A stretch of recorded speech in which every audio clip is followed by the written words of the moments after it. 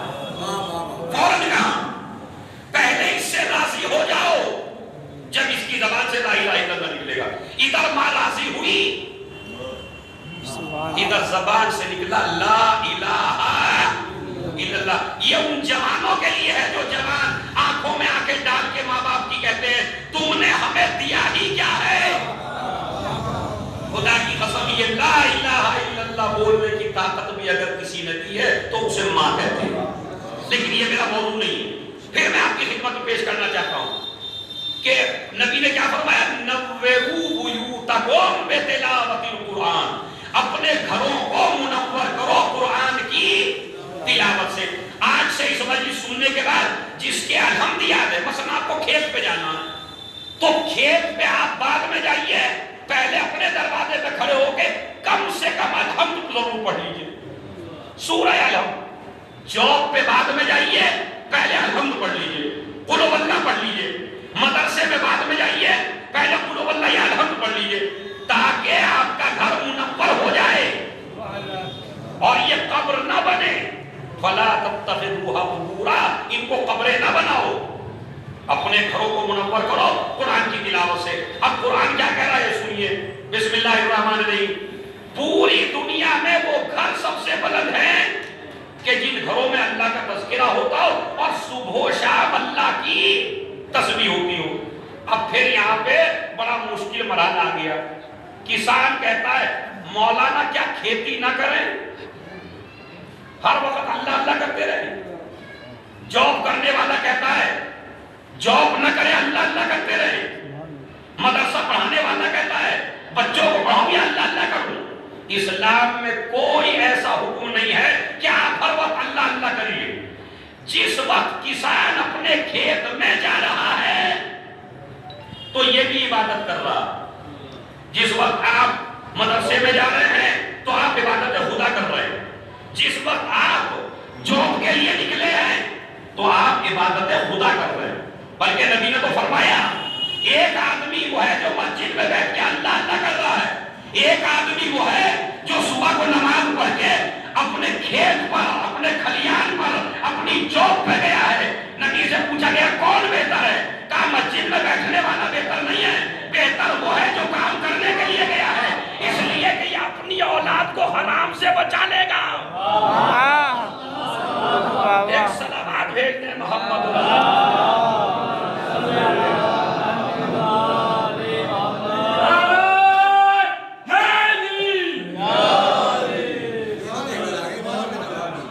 یہ تو بجلی تو آتی بھی رہے گی اور جاتی بھی رہے گی اور وقت بہرحال رکنے والا نہیں ہے، تو صلوات بآواز بلند پڑھیے تاکہ میں کچھ آپ کو بتا سکوں۔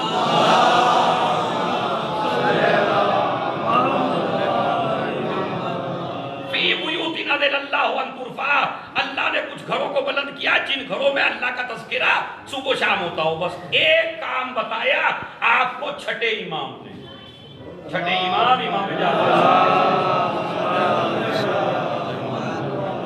جوانوں اس کو پلے گرا باندھ لینا، اور اس پہ میرے بیان کرنے کا مقصد یہ نہیں ہے کہ آپ داد دیجئے گھر چلے جائیے، لکھ لیجئے اس عمل کو۔ امام فرماتے ہیں اللہ کا مطالبہ ہے عبادت خدا کرو، ذکر الہی ہر وقت ہونا چاہیے، ہمیں کام بھی ہے، ہمارے بیوی بھی ہیں، ہمارے بچے بھی ہیں، نعمتیں اللہ نے اتنی دے دی ان کا شکریہ بھی واجب ہے۔ تو اب چھٹے امام سے کسی نے پوچھا، کہا مولا ہم کیسے عبادت بنائیں ہر کام کو اور اس کی اتنی نعمتوں کا شکریہ کیسے ادا کریں؟ امام نے فرمایا بڑا ہلکا نسخہ ہے، جب صبح کو اٹھو تو 4 مرتبہ کہہ دو الحمدللہ رب زور سے بولیے ذرا، کتنی دفعہ امام نے فرمایا؟ 4. یہ کوئی عمل ایسا ہے جو آپ نہیں کر سکتے ہو؟ کیوں بھائی؟ مطلب بھاری لگ رہا ہے آپ کو یہ؟ 4 مرتبہ صبح کو اٹھ کے کہہ سکتے ہیں نا الحمدللہ رب العالمین. سونے سے پہلے 4 مرتبہ کہہ دیجئے الحمدللہ رب العالمین. امام فرماتے ہیں جب صبح کو 4 مرتبہ کہا تو جتنی نعمتیں دن میں ملی ہیں ان کا شکریہ ادا ہو گیا. واہ واہ واہ. اور جب رات میں 4 مرتبہ کہا الحمدللہ رب العالمین تو رات کی جتنی نعمتیں ہیں ان کا شکریہ ادا کر دیا. بلکہ امام نے تو فرمایا اگر ایک جوان اپنی شکل کو آئینے میں دیکھے، غور کر رہا ہے اس مسئلے کے اوپر نظر بھائی، اگر ایک جوان اپنی شکل کو آئینے میں دیکھے، یہ اسلام کا جز ہے یا نہیں ہے؟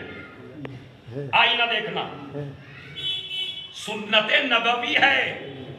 ایسے نہیں کہ ہم فیشن میں دیکھ رہے ہیں، نبی کی سنت ہے آئینے میں شکل کو دیکھنا. لیکن اس زمانے میں آئینے نہیں ہوتے تھے تو نبی جو پانی کا چشمہ ہوتا تھا صاف و شفاف اس میں پانی ہوتا تھا تو نبی ایسے آتے تھے اور اپنی زلفوں کو اس میں دیکھ کے ٹھیک کرتے تھے. تو یہ ایسا نہیں ہے کہ آئینہ دیکھنا بھی عبادت ہے، مگر عبادت کب بنے گا؟ جیسے ہی جوان صبح کو اٹھے اور آئینے میں اپنی شکل دیکھے اور جب تمہیں تمہاری شکل اچھی لگنے لگے. خدا کی قسم بڑا جملہ میرے مولا نے فرمایا جب تم آئینے میں اپنی شکل دیکھو اور آئینے میں تمہیں اپنی شکل اچھی لگنے لگے تو بس ایک مرتبہ کہہ دو الحمدللہ رب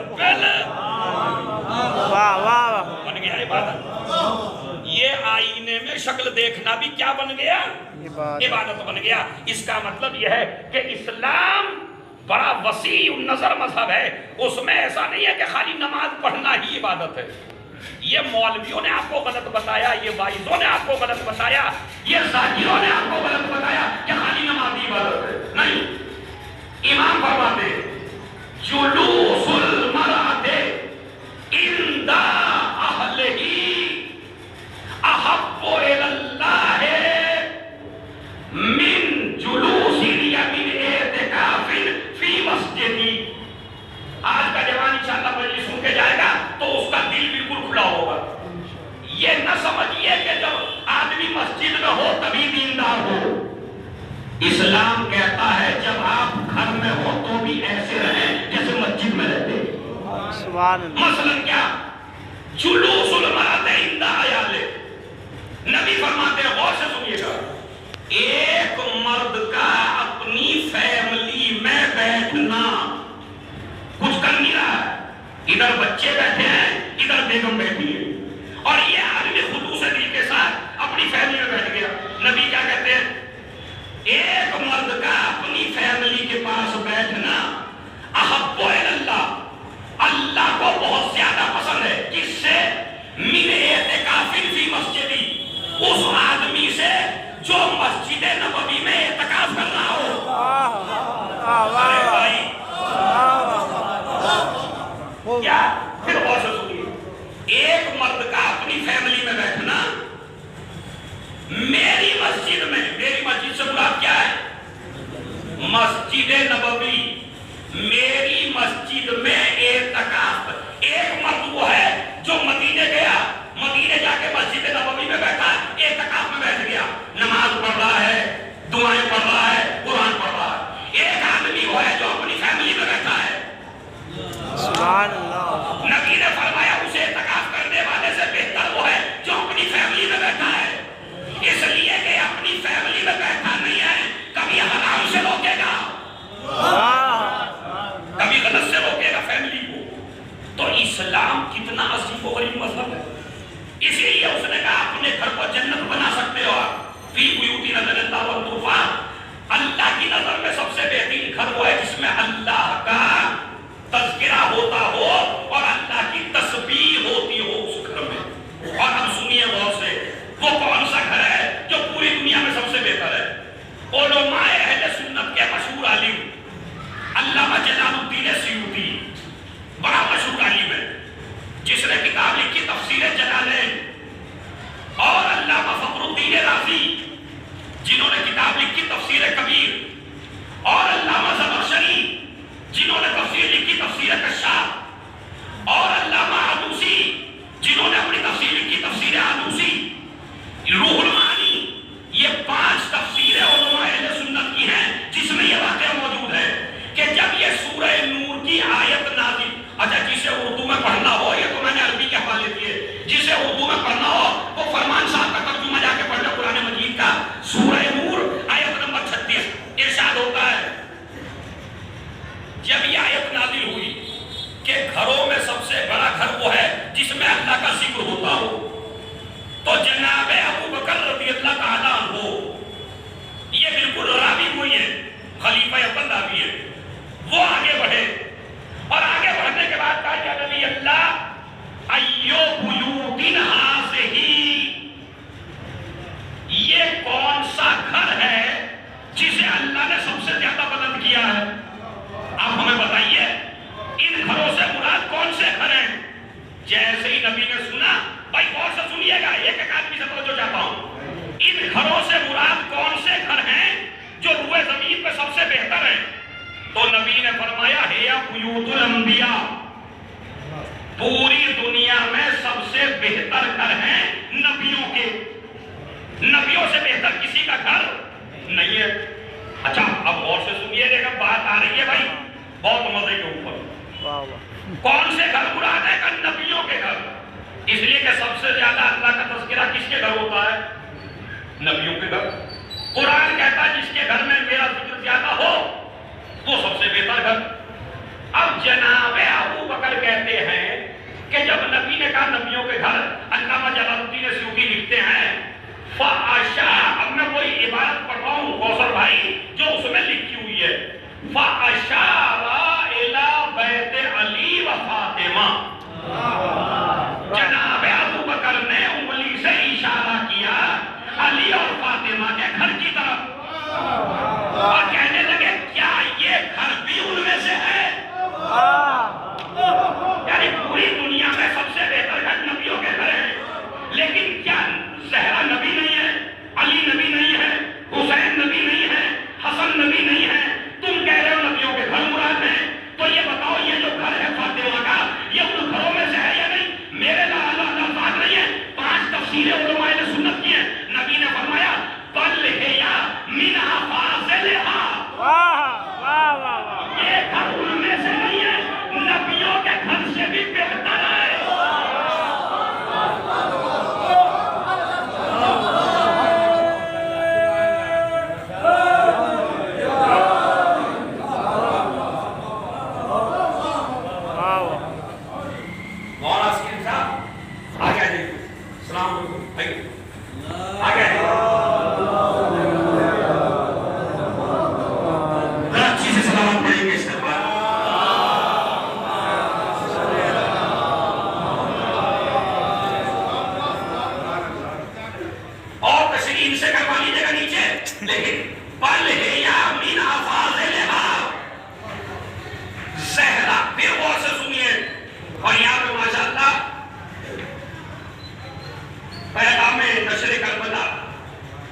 نشر کرتے ہیں وہ بھی موجود ہے، تو وہ بھی ماشاءاللہ تشریح کر سکتے ہیں اپنے کسی رسالے میں، جو میں نے 5 کتابوں کا حوالہ دیا اس میں کیا ہے، بل ہیا من افاضلھا، زہرا کا گھر نبیوں کے گھروں سے بھی افضل ہے۔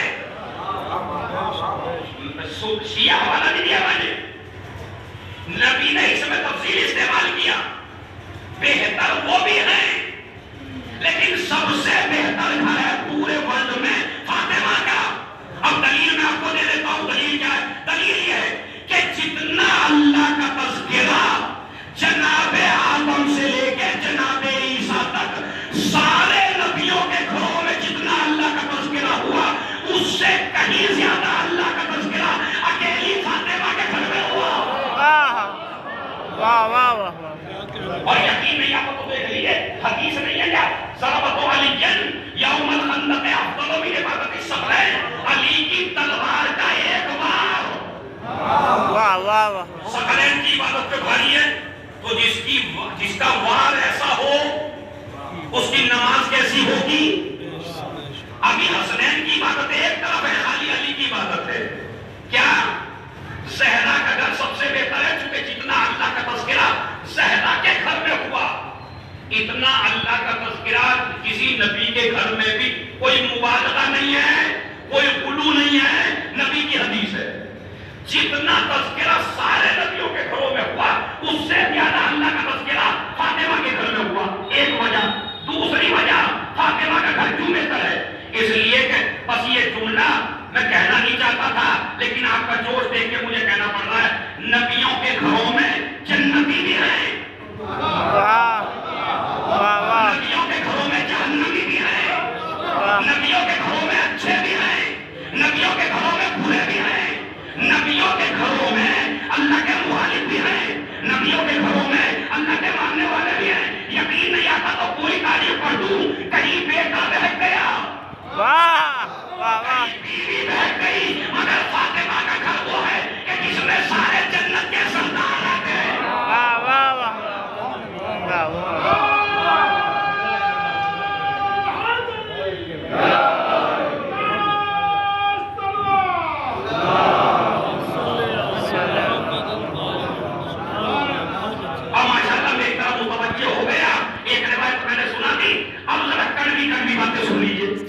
میٹھی بھی سنا دی، اب تھوڑی سی کڑوی سن لیجیے. ایک سلوات کا آواز بلند پڑھیے.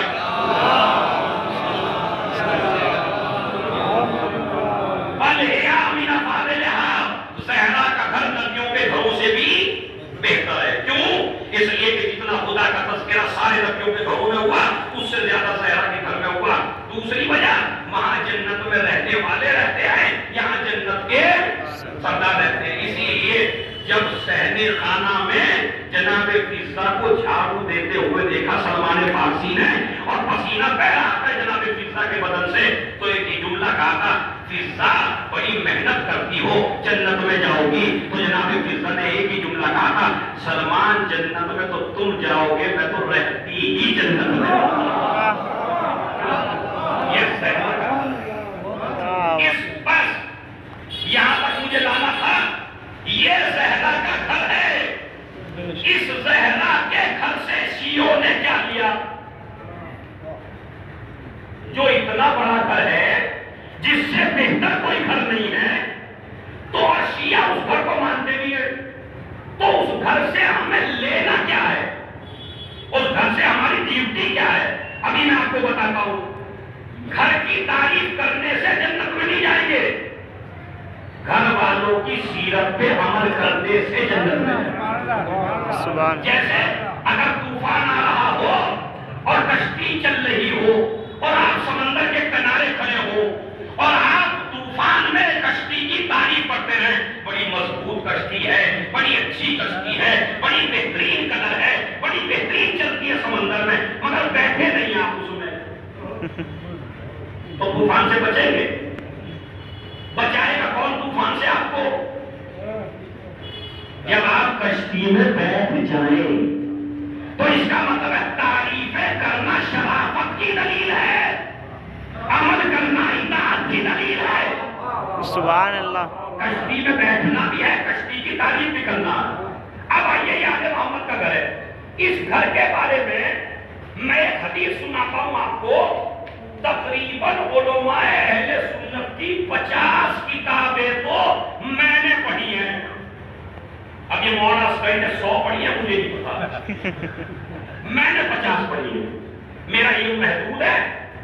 جو بزرگ علماء ہیں میرے، چونکہ وہ مجھ سے پہلے پیدا ہوئے، مجھ سے پہلے مطالعہ شروع کیا، تو حتماً یقیناً منبر سے کہہ رہا ہوں، ان کے جیسے وسیع بھائی بیٹھے ہیں، میرے بزرگ ہیں، تو ان کا مطالعہ میرے سے زیادہ وسیع. انہوں نے جانے کتنی کتابوں میں دیکھا ہوگا. 50 کتابیں تو میں ابھی ممبر سے اتر کے آپ کو دکھا سکتا ہوں انٹرنیٹ کے اوپر. 50 کتابیں کون سی ہیں اس میں سنیے. کان النبی یمر ببیت فاطمہ 6 اشہر وقال السلام علیکم یا اہل البیت انما یرید اللہ لیذہب عنکم الرجس اہل البیت ویطہرکم تطہیرا.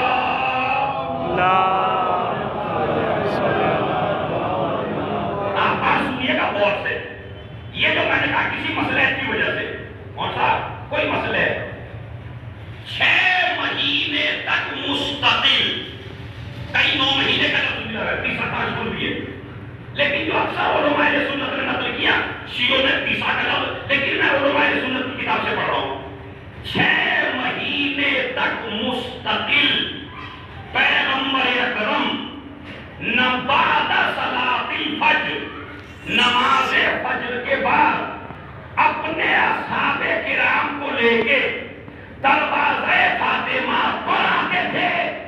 سبحان اللہ.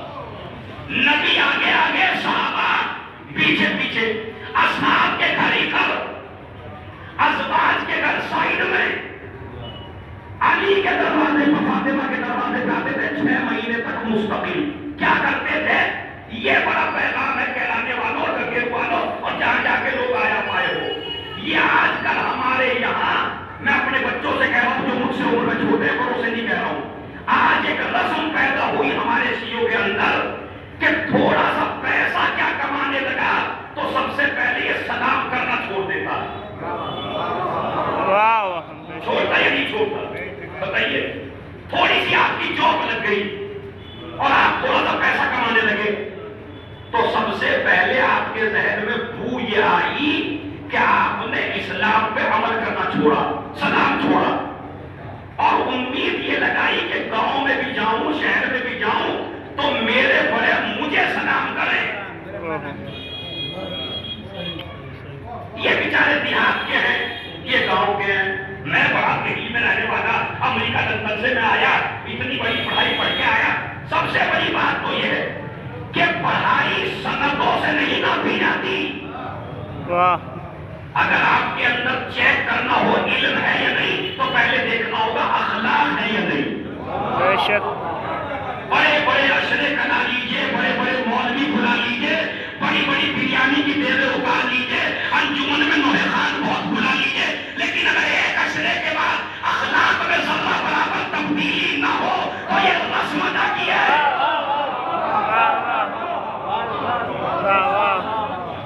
ایک چیز, بالکل چھوٹی سی چیز بتا رہا ہوں میں آپ کو, جس کو آج کل ہم نے فراموش کر دیا, وہ ہے اسلام میں سلام. اسلام میں سلام کی اہمیت. اسلام نے قانون کیا رکھا؟ جو جتنا بڑا وہ اپنے چھوٹے کو سلام کرے. یہ ہے قانون. مسلمانوں نے اس کا الٹا کر دیا. چھوٹا سلام نہیں کرتا آج کل بڑے کو. میں مولوی ہوں, امامہ ہے, میں کیوں کروں بڑے کو سلام کرے؟ میں تو مولوی ہوں نا, مجھے سلام کرنا چاہیے لوگوں کو. تو میں آپ کی خدمت پیش کرنا چاہتا ہوں جناب زہرا بڑی ہیں یہ رسول, امام علی بڑے ہیں یہ رسول, امام حسن بڑے ہیں یہ رسول, امام حسین بڑے ہیں یہ رسول.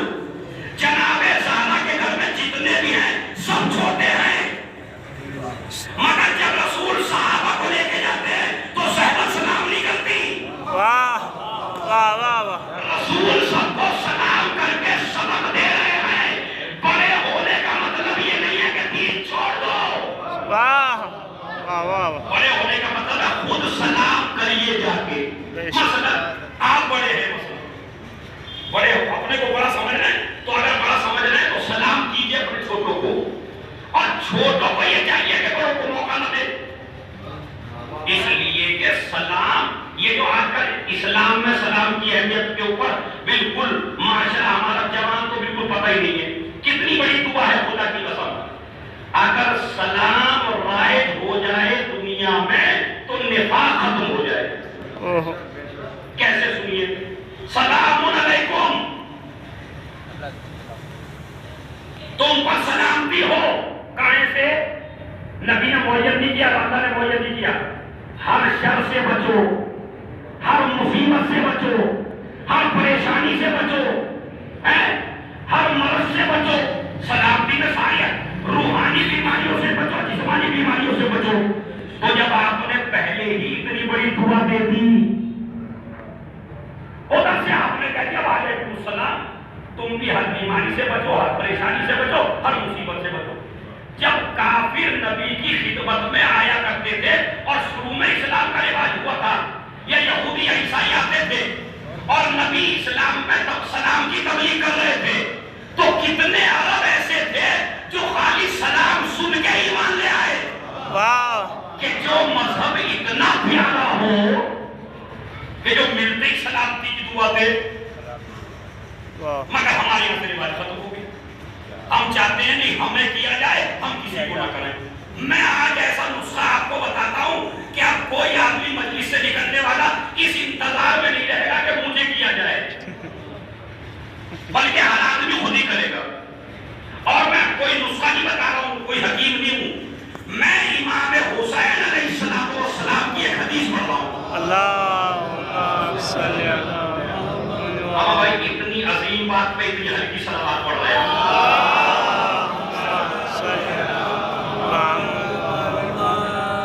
اب سنیے, پہلے مولا جی کا قول سن لیجیے. ابخل الناس من بخل بالسلام, کائنات کا سب سے بڑا کنجوس آدمی وہ ہے جو کسی کو سلام نہ کرے. واہ واہ واہ. اب آپ یہ بتائیے سخی بننا چاہتے ہیں یا کنجوس؟ آپ اپنے گھر میں مہمان کو کیا کھلائیں گے یہ بعد میں پتہ چلے گا جب دسترخوان آئے گا. مولا جی کہتے ہیں پہلے پہچانا جاتا ہے سلام کے ذریعے, اور جو تمہیں سلام بھی کرنے میں بخالت کرے تو اس کے دروازے پہ جانا بھی نہیں, اس لیے کہ جو منہ سے دعا نہ دے سکے واہ واہ. وہ ماں تمہارے اوپر کیا خرچ کرے گا. ایک حدیث. دوسری حدیث سنیے, جس کا آپ اشارہ کرتے امام حسین السلام کا, للسلام سبعون درجہ, سلام میں 70 نیکیاں ہیں. کتنی نیکیاں بولیے بھائی؟ 70. سلام میں 70 نیکیاں ہیں. 69 للمبتدی, 69 ایک کم 70 نیکیاں ہیں قائم میں سلام میں. لیکن سلام کرنے والے کو 69 ملے گی اور جواب دینے والے کو ایک. اب بولیے بھائی ایسے نہیں چلے گا. ایک. جواب دینے والے کو ملے گی ایک نیکی اور سلام کرنے والے کو کتنی ملے گی؟ 69 نیکی. اب آپ ایمانداری سے بتائیے کیا چاہتے ہیں آپ, تمہاری جیب میں 69 نیکیاں جائیں یا ایک نیکی جائے؟ اب بھائی بالکل عمل کرنے, کیونکہ مجلس کا مطلب یہی ہے کہ جو چیز معلوم نہیں ہے وہ معلوم ہو جائے. اچھا اگر امام کہتے تھے سلام کرنے میں $70 ہیں, $69 اسے ملیں گے جو کرے گا, تو آپ موقع آنے دیتے کسی کا کرنے کا. میاں چچا سلام, میاں ماموں سلام, چلو ڈالر نہ کہتے روپیہ ہی کہتے تھے تو کوئی موقع نہ آنے دیتے. مگر امام حسین نے کیا بتایا, سلام کرنے میں 70 نیکیاں ہیں, جو کرے گا اسے 69 نیکیاں, جو جواب دے گا اسے اب بولیے ایک نیکی. حالانکہ سلام کرنا مستحب ہے واہ واہ واہ. اور جواب دینا واجب. واجب ہے. یہاں ہو سکتا ہے میرا اختلاف ہو جائے اپنے بھائی سے جو پیغام نشر کربلا وہ کرتے وہ بھائی ممکن ہے ہو جائے. کیوں؟ سلام کرنا مستحب, جواب دینا واجب. واجب. ثواب کس کا زیادہ ہونا چاہیے؟ واجب. واجب کا. لیکن ہے کہے گا مستحب. مستحب کا. اس کا مطلب ہے شریعت میں کہیں کہیں واجب سے زیادہ مستحب کا ثواب ہے. واہ واہ واہ. ہاں ابھی مجھے پتا ہے تھوڑا سا وقت لگے گا مجھے سمجھانے میں. کیا وہ بات سن لیجیے, نماز واجب ہے, روزہ واجب ہے, حج واجب ہے, زکات واجب ہے, خمس واجب ہے, سب واجب رکھا پروردگار عالم نے. لیکن ازاداری واہ واہ. مستحب ہے یا واجب ہے؟ مستحب ہے. اور سارے ارکان واجب ہے.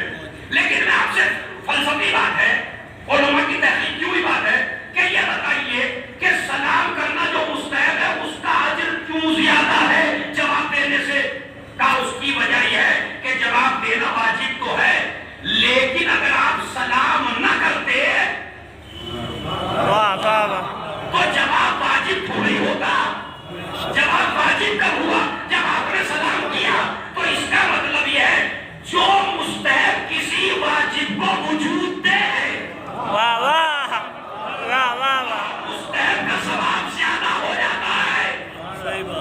سبحان اللہ عزاداری کو مستحب اسلام نے اسی لیے رکھا، نماز کا پتہ چلے گا تو عزاداری سے، روزے کا پتہ چلے گا تو سبحان اللہ پتہ چلے گا تو عزاداری سے۔ واہ واہ واہ واہ واہ اسی لیے معصومین کی حدیث آپ نے پڑھی، ایک مجلس اعلیٰ کا ثواب کیا ہے؟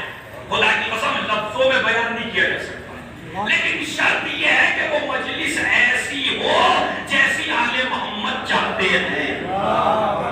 اپنی رائے بیان نہ کیجئے، اپنا قیاس بیان نہ کیجئے، اپنی باتیں بیان نہ کیجئے، آل محمد کی باتیں بیان فرمائیں۔ سلام کرنا مستحب، جواب دینا واجب ہے۔ 70 نیکیاں، تو انشاءاللہ آپ سے ارادہ بنا لیجئے کہ ہم سلام کریں گے اور اسے رواج دیں گے۔ نبی آتے تھے 6 مہینے تک مستقل دروازے فاطمہ پہ سلام کرتے تھے، صحابہ پیچھے ہوتے تھے، ازواج کے گھر ادھر رہ جاتے تھے تاکہ دنیا کو بتا دیا جائے نہ ازواج اہل بیت ہیں نہ اصحاب اہل بیت ہیں، جس کے دروازے پہ سب جھک جائے وہ اہل بیت۔ سبحان اللہ میں نے کہا یا رسول اللہ مغرب کی نماز کے بعد لے آتے آپ تو مجمع زیادہ ہوتا، ظہر کی نماز کے بعد لے آتے مجمع زیادہ ہوتا، یہ نمازیں سو کے بعد جڑے جا رہے ہیں۔ کہا تاکہ جو دروازے زہرا پر جھکے وہ دین میں کمپلیٹ ہونا چاہیے۔ ایسا نہیں کہ زور اثر کی پڑھ لی صبح کی آیت کر دی، ایسے بھی ہوتے ہیں نا، علی والا اور زہرا والا کون ہے جو دین میں کمپلیٹ ہو۔ اب ایک جملہ اور سنیے اور آپ کی رحمت تمام ہو رہی ہے، 2 لفظ کہہ کے، وہ کیا ہے؟ بڑا عجیب و غریب جملہ ہے۔ پہلے امام بانا یا پہلے مسجد؟ آپ کا کیا نظریہ ہے؟ پہلے امام، ہم اگر ہوتے نبی کو مشورہ دیتے یا نبی اللہ پہلے دروازے فاطمہ بعد میں مسجد، نبی نے کیا کیا؟ اکیلے نہیں، اکیلے تو زہرا کے گھر ہی جاتے تھے پہلے، لیکن مجمع کو لے کے جب جاتے تھے پہلے نماز پہلے مسجد بعد میں دروازے فاطمہ۔ اور سے سننا جوانوں پیغام ہے، پہلے مسجد بعد میں دروازے فاطمہ، الٹا نہیں، پہلے امام بانا بعد میں مسجد نہیں، پہلے مسجد بعد میں دروازے فاطمہ۔ کیوں؟ کہا اس لیے کہ جب انسان نماز پڑھنے کے لیے مسجد میں آئے گا تو پہلے وضو کرے گا، واہ جب وضو کرے گا تو جسم پاک ہو جائے گا، جب نماز پڑھے گا تو روح پاک ہو جائے گی، جب دونوں چیزیں پاک ہو جائے تب دروازے فاطمہ میں واہ واہ واہ واہ تاکہ جسم بھی پاک ہو جائے اور تمہاری روح بھی پاک ہو جائے۔ اب آ جاؤ دروازے فاطمہ پر۔ اب اس دروازے سے ہمیں کیا ملا وہ سن لیجیے۔ اولاد کی تربیت کیسے کرنا ہے ایک ماں کو، یہ بتایا جناب زہرا نے۔ سنیے کیسے۔ امام حسن جاتے زہرا کے گھر کی عظمت اور اس نے کیا سبق دیا۔ جاتے ہیں حسن مسجد میں، بعد میں آتے ہیں، ماں پوچھتی ہے بیٹا کہاں سے آئے؟ کہاں مسجد سے۔ مسجد میں کیا ہو رہا تھا؟ کانا خطبہ دے رہے تھے، خطبے میں کیا کہہ رہے تھے؟ اب میں آپ سے پوچھتا ہوں، امام بخاری نے امام حسن مجتبیٰ کے لیے لکھا کہ بچپن ہی میں لوح محفوظ کا مطالعہ کرتے تھے، اتنے بڑے عالم تھے۔ آپ کو پتا ہے حسن امام ہے یا نہیں؟ بے شک امام ہے، معصوم ہے یا نہیں؟ جوانان جنت کے سردار ہے یا نہیں؟ جو بات کہلانے والے گگے والوں کو پتا ہے وہ جناب زہرا کو پتا ہے یا نہیں؟ پتا ہے۔ میرا بچہ امام بھی ہے، میرا بچہ سردار جنت بھی ہے، میرا بچہ سب سے بڑا عالم بھی ہے۔ پھر پوچھا کیوں کہاں گئے تھے؟ پھر کیوں پوچھا؟ جہاں گئے تھے وہاں سے کیا لے کے آئے؟ اصل میں جناب زہرا امام حسن سے نہیں پوچھ رہی ہیں، قیامت تک کی ہر ماں کو اپنی اولاد کی تربیت کا طریقہ بتا رہی ہیں کہ جب بھی بیٹا گھر سے باہر جائے تو ہر ماں کا فریضہ ہے پہلے پوچھے جہاں گئے تھے وہاں سے لے کے کیا آئے۔ یہ تو تھا بیٹے کی تربیت۔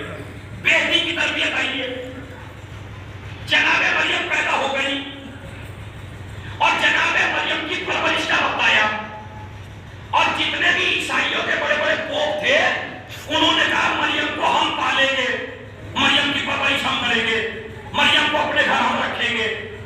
ایک مرتبہ فیصلہ یہ ہوا کہ ایسے تو ہم کسی کو مریم کی پرورش نہیں ہونے دیں گے، جن قلموں سے آپ توریت اور انجیل نقل کرتے ہو، لکھتے ہو، وہ قلم سمندر میں ڈالو۔ واہ، دیکھیں یہ قرآن کا قصہ ہے، پانی کا نہیں ہے۔ جب سب لوگوں نے کہا ہم مریم کی تربیت کریں گے، جناب زکریا نے کہا میں کروں گا، دوسرے جو بڑے بڑے تھے انہوں نے کہا ہم کریں گے، تو اللہ نے کیا فیصلہ کیا کہ ایسے ہم مریم کی تربیت نہیں کریں گے۔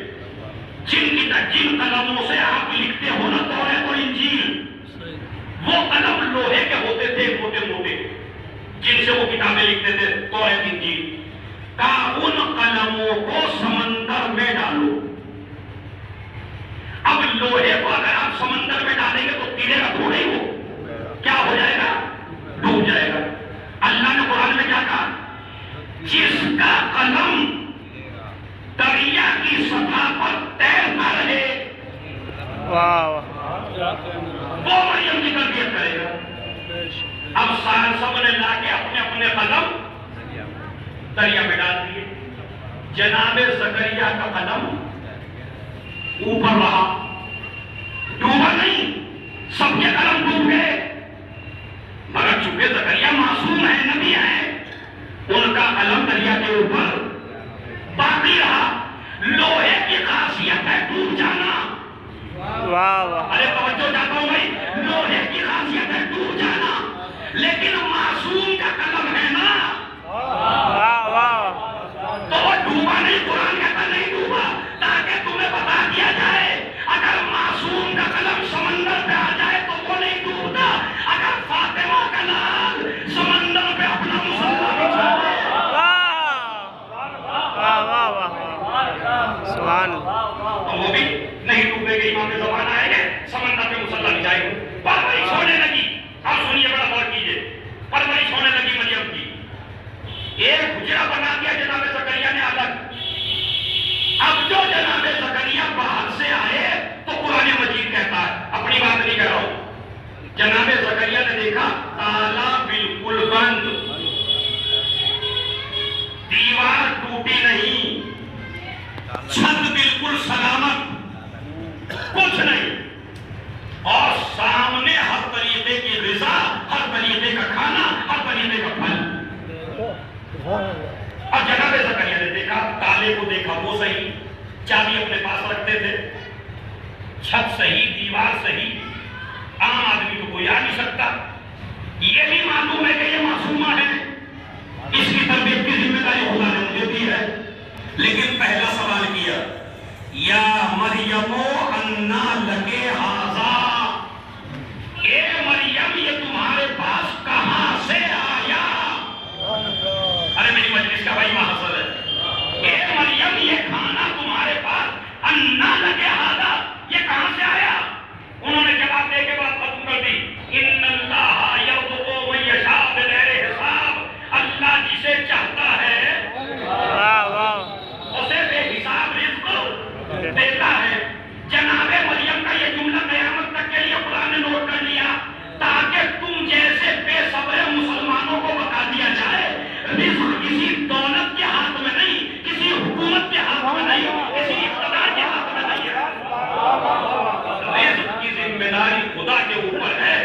اور جب کسی نے پوچھا امام سے، مولا اگر خدا کے اوپر رزق کی ذمہ داری ہے تو ایک آدمی اگر قید میں ہو اور اسے ظالموں نے بند کر دیا ہو اور اس کے پاس کوئی آدمی نہ پہنچ سکتا ہو تو بتا خدا رزق کیسے پہنچائے گا؟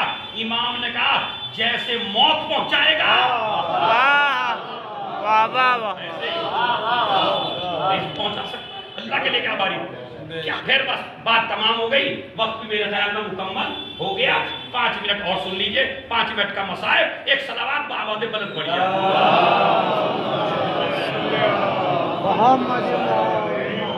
اور غور سے سنیے، وہ کیا ہے؟ کیا آپ کو نہیں پتا مریم معصومہ ہے؟ بالکل پتا ہے۔ کمرہ ٹوٹا نہیں ہے، آپ کو نہیں پتا؟ یہ عیسیٰ کی ماں بنے گی، آپ کو نہیں پتا؟ کا سب کچھ پتا ہے، لیکن ہر پالنے والا باپ زکریا نہیں ہوتا، اور ہر پلنے والی بیٹی مریم نہیں ہوتی۔ بس میں نے جملہ کہہ دیا، سمجھ، اس سے زیادہ میں نہیں کہہ سکتا۔ قرآن کیا کہتا ہے؟ ہر پالنے والا باپ زکریا نہیں ہوتا، ہر پلنے والی بیٹی مریم نہیں ہوتی۔ میں نے کہا مریم سے ہے، سمجھایا قیامت تک کے ہر باپ کو ہے کہ اگر اپنی بیٹی کے ہاتھ میں کوئی ایسی چیز دیکھو جو تم نے نہیں دلائی تو باپ کا فریضہ ہے پہلے پوچھے یہ بیٹی کہاں سے لے کے آئی ہے۔ واہ واہ واہ، ایک دن میں بیٹی باپ کی ناک نہیں کاٹتی۔ یہ شروع ہی سے کچھ مرحلے ایسے ہوتے ہیں کہ جن پہ توجہ دینے کی ضرورت ہے۔ تو جناب زکریا نے بتایا تم نے نئی ساڑی بیٹی پہ دیکھی، میں نے نہیں دلوائی، کہاں سے آئی؟ تم نے موبائل دیکھا، میں نے نہیں دلوایا، کہاں سے آیا؟ کچھ بھی چیز لے لیجیے، اگر آپ نے نہیں دلوائی تو آپ کا فریضہ ہے پوچھیے کہاں سے آئی۔ بس کل کیا ہے؟ کل کا آنے والا دن مجلس میں نے پڑھ دی، اب 2 منٹ درس سن لیجیے سبق۔ کل کیا ہے؟ یوم جمعہ، جمعے کا دن۔ جمعے کے دن کی ایک حدیث سناتا ہوں آپ کو۔ امام نے فرمایا کہ جو آدمی ایک ہفتے میں 1 گھنٹہ یا جمعے کے دن آدھا گھنٹہ بھی دین سیکھنے کے لیے نہ لگائے تو وہ آدمی شیعہ نہیں ہے، مسلمان نہیں ہے۔ کتنی سخت حدیث ہے۔ دین سیکھنے کے لیے جمعے کا دن ضرور لگائیے۔ ہر جگہ پیش نماز حضرات موجود ہے۔ آج کے زمانے میں کوئی یہ نہیں کہہ سکتا میرے پاس وسائل موجود نہیں ہے۔ ہزار مولوی تو آپ کی جیب میں پڑے رہتے ہیں، سب کے موبائل آپ کے پاس ہے یا نہیں ہے؟ لیکن اگر آج بھی دین سے نا آشنائی ہو تو اس کا مطلب ہے امام زمانہ کو کیا جواب دو گے؟ کیونکہ جب جمعے کا دن آیا تو روایت میں موجود ہے جب امام زمانہ آئیں گے پہلا مقابلہ ہوگا امام زمانہ کا 25 سال کے جوان سے، کیونکہ امام اپنے لشکر میں بھرتی کریں گے آپ کو۔ جب آپ کہیں گے مولا میں آپ کے لشکر میں شامل ہونا چاہتا ہوں تو امام کہیں گے تیری عمر کتنی ہے؟ کہ 25 سال۔ امام نے کہا بتاؤ تمہیں دین کتنا آتا ہے؟ کہا مولا مجھے دین نہیں آتا۔ روایت ہے باقاعدہ، میں نے جہاں سے پڑھا وہ حوالہ دے رہا ہوں تاکہ میرے چپٹ نہ جائے نیچے۔ علامہ ذیشان حیدر جواری صاحب نے اپنی کتاب میں لکھا کہ 25 سال کا جوان جب یہ کہے گا مجھے دین نہیں آتا تو امام زمانہ کی پہلی تلوار اس 25 سال کے جوان پہ چلے گی کہ 15 سال میں ہم نے دین واجب کیا تھا، 10 سال تجھے سیکھنے کا موقع دیا تھا اور پھر بھی تو نے نہ سیکھا۔ تو یہاں کا جوان مولوی کو تو چپ کر دیتا ہے، امام کو کیسے چپ کرے گا؟ تو اس کا مطلب ہمیں دین سیکھنا چاہیے کہ نہیں چاہیے؟ ہم سیکھیے نہیں، کم سے کم کہہ تو دیجیے سیکھنا چاہیے۔ تو انشاءاللہ کل سے کوشش کریں گے کہ 15-20 منٹ اپنا دین سیکھنے کے لیے نکالیں گے۔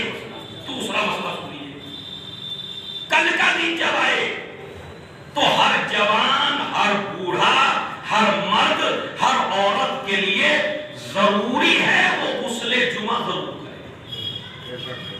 اور غسل جمعہ کی تاکید کتنی ہے شریعت میں نے کہا میں نے پڑھ دی، یہ تو کل کا بتا رہا ہوں میں۔ غسل جمعہ کی پتہ کتنی تاکید ہے شریعت میں؟ اگر معلوم ہے کہ پانی جمعے کے دن نہیں ملے گا تو جمعرات میں کر لیجیے، صحیح ہے۔ صبح کے نماز صبح کے بعد کر لیجیے، 10 بجے کر لیجیے، 11 بجے کر لیجیے، 12 بجے کر لیجیے۔ نماز جمعہ سے پہلے کر لیجیے، نماز جمعہ سے پہلے نہ کر سکے نماز جمعہ کے بعد کر لیجیے، نماز جمعہ کے بعد نہ کر سکے تو اسلام کہتا ہے 5 بجے کر لیجیے، 6 بجے کر لیجیے، مغرب سے پہلے کر لیجیے، مگر کر لیجیے۔ اور اگر بالکل ہی بھلکڑ کی اولاد ہے کہ میرے تو یاد ہی نہیں رہا تو رجائے مطلوبیت کی نیت سے سنیچر کے دن کر لیجیے۔ کتنی تاکید ہے؟ کرنا چاہیے نہیں کرنا چاہیے؟ کرنا چاہیے۔ ابھی حدیث سناتا ہوں، مولا علی کو فرمایا رسول نے اے علی غسل، اب یہ علی سے کہا جا رہا، سمجھایا جا رہا ہمیں، اے علی غسل جمعہ ضرور کرنا، اور اگر تمہارے پاس غسل جمعہ کے لیے پانی نہ ہو اور کھانا ہو تو اپنا ایک وقت کا کھانا بیچ دینا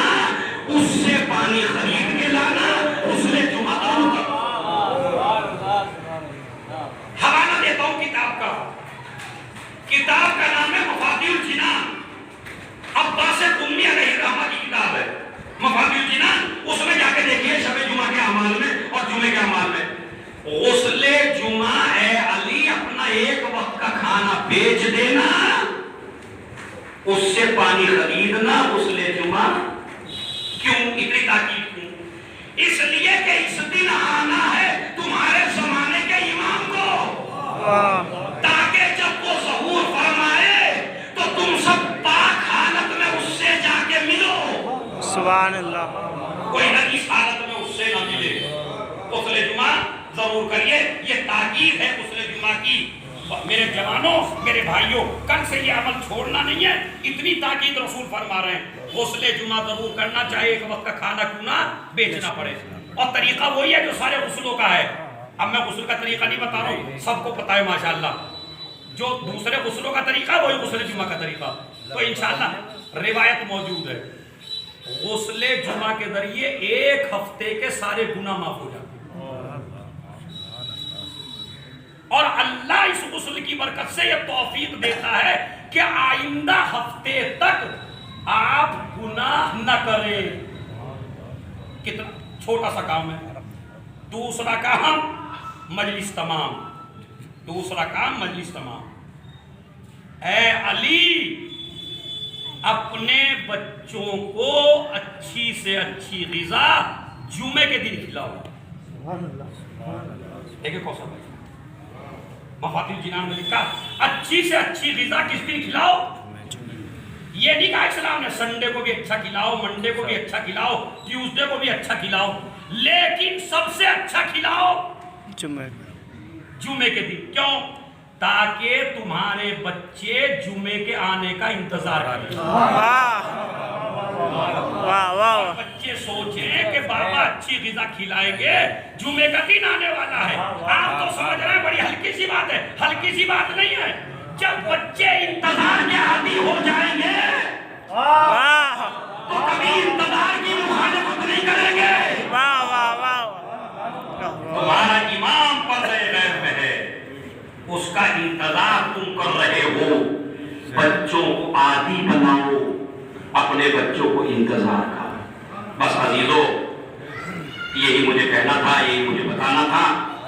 اور ایک عمل اور وہ امام نے فرمایا، جو انسان یہ چاہتا ہے کہ اپنے زمانے کے امام سے ملاقات کیے بغیر نہ مرے، کون سا ایسا ہے جو نہیں چاہتا ملاقات نہ ہو؟ اگر کوئی چاہتا ہے اپنے زمانے کے امام سے ملاقات کرنا، تو امام نے فرمایا کہ خالی ایک تسبیح صلوات کی پڑھ کے سو جائے، اور صلوات یہ نہیں اللہم صلی علی محمد وآل محمد وعجل فرج، یہ صلوات پڑھ کے ہر شب جمعہ یا نماز کے بعد اگر پڑھ لے تو امام فرماتے صادق علی محمد میری گارنٹی ہے جب تک نہیں مرے گا جب تک امام سے ملاقات نہ کر لے۔ کوئی بھاری کام ہے آپ کے لیے کر سکتے ہیں۔ بس عزیزو، یہ ایک پاک انسانی ثواب کی مجلس ہے، اور بیٹھے ہوئے ہیں، ان کے لیے بس میں ایک ہی جملہ کہنا چاہتا ہوں جو اللہ نے جناب موسیٰ سے کہا تھا، اے موسیٰ اب زمین پر قدم سنبھال کے رکھنا۔ کہا کیوں؟ کہا اس لیے کہ دعائیں دینے والی ماں نہیں ہے۔ موسیٰ ذرا سنبھل کے رہنا، اب وہ ماں نہیں رہی جو دعائیں دیا کرتی تھی۔ عزیزو، ماں مرنے کے بعد بھی دعا دیتی ہے، اور دنیا کی ہر ماں کو مرنے کے بعد سکون مل جاتا ہے۔ ایک ماں وہ ہے جسے مرنے کے بعد بھی سکون ملا، اور اسے فاطمہ کہتے ہیں، اس لیے کہ یہ فاطمہ مرنے کے بعد چین سے نہیں ہے۔ ماشاءاللہ میرے بھائی نے مرثیہ بہت اچھا پڑھا، مگر آج کل ہم مرثیہ رسم سمجھ کے سنتے ہیں، گریہ تو اس مرثیے پہ اتنا زیادہ ہونا چاہیے تھا، اس لیے کہ الفاظ ہی ایسے ہیں، لیکن ہماری توجہ نہ جانے کہاں رہتی ہے، شاید زیادہ مجلسیں ہونے کی وجہ سے ہماری توجہ ہٹ جاتی ہے، لیکن اس میں زیادہ محبت دکھائی گئی حسین کے ساتھ۔ کتنی محبت ہے۔ بس میں ایک ہی جملہ کہنا چاہتا ہوں کہ زہرا نے حسین کو چکیاں پیس کے پالا ہے نہیں، وہ ٹھوکر بھی جو کھائی ہے تمہیں ساتھ نہیں۔ حسین کو پیاس زیادہ لگتی ہے بچپن میں، اور زہرا بڑا خیال رکھتی ہے اپنے لال کا۔ اپنے بچے کا. لیکن اس کے باوجود جناب زہرا سلام اللہ علیہا دو جملے میں، ایک بیٹے کے ساتھ محبت، ایک بیٹی کے ساتھ. جب رسول اللہ دنیا سے رخصت ہوئے تو 5 کفن جبرائیل امین لے کر نازل ہوئے. اعلم انی فاطمہ شیخ مہاجر کی کتاب ہے، اس نے اس روایت کو نقل کیا ہے کہ 5 کفن لے کے نازل ہوا جبرائیل.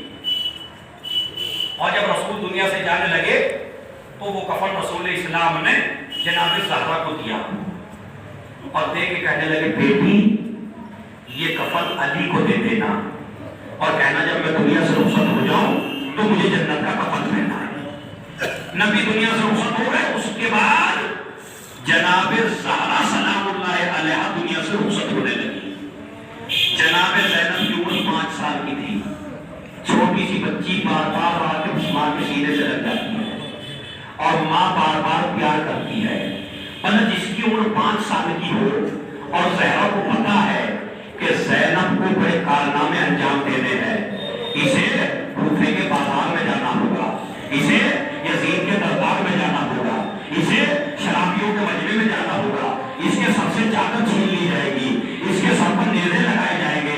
سب کچھ معلوم ہے جناب زہرا سلام اللہ علیہا کو. لیکن ایک سوال چھوٹی سی بچی بار بار کرتی ہے، اماں یہ کرتا کس کے لیے تیار کرتی ہو؟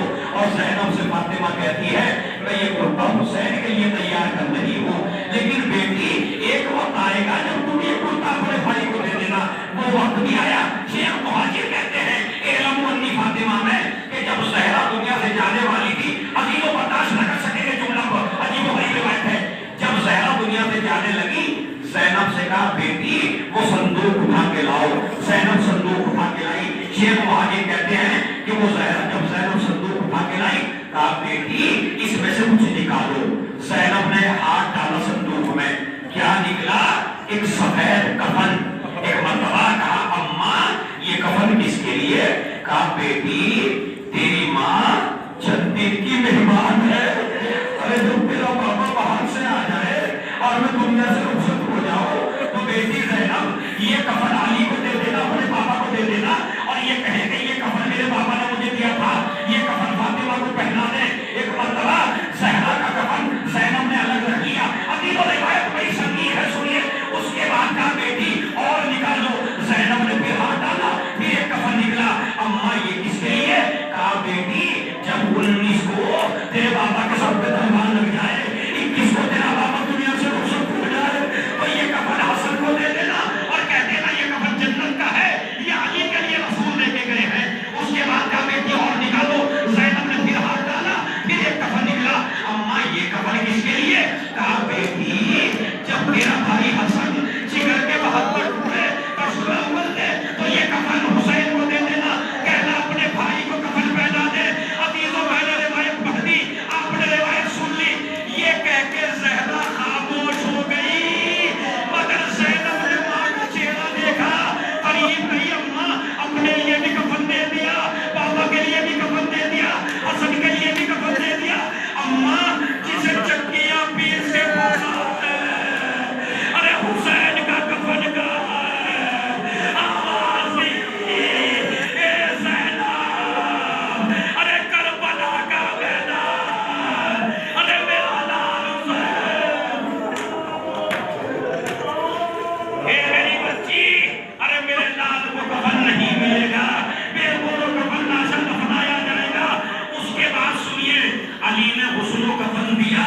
غسل و کفن دے کے جناب صحن خانہ میں رکھا اور صحن خانہ میں رکھ کے کہا آؤ بچوں ماں کا آخری دیدار کر لو. جب زینب قریب آئی نا تو میں نے روایت پڑھی اور میر حدیث نے اس کو نقل بھی کیا اور تمام الصحابہ میں بھی یہ روایت ہے کہ جیسے ہی زینب قریب گئی تو ایک مرتبہ کیا دیکھا؟ زہرا کا ایک ہاتھ سینے پہ رکھا ہوا ہے. حالانکہ دستور ہے میت کے ہاتھوں کو سیدھا کر دیا جائے، اسی لیے میر حدیث نے بھی کہا نہلا کے جو کفنانے لگے میت زہرا کی عرضی زینب نے حضور شہ والا اماں کا میری ہاتھ تو سیدھا کرو بابا. علی چیخنے لگے اے زینب، ارے یہ وہ ہاتھ ہے جس پہ ظالموں نے تاویانے مارے.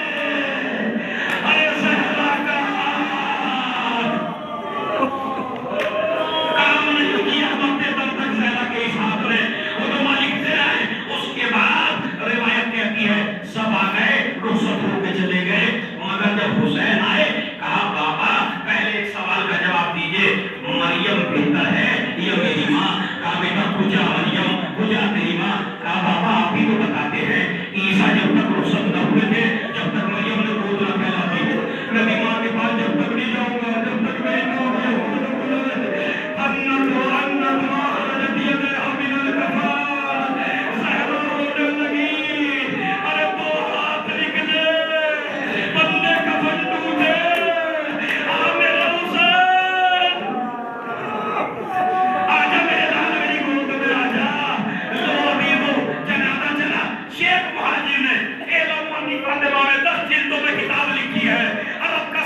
کی ایک وصیت تھی، اور وصیت کیا تھی؟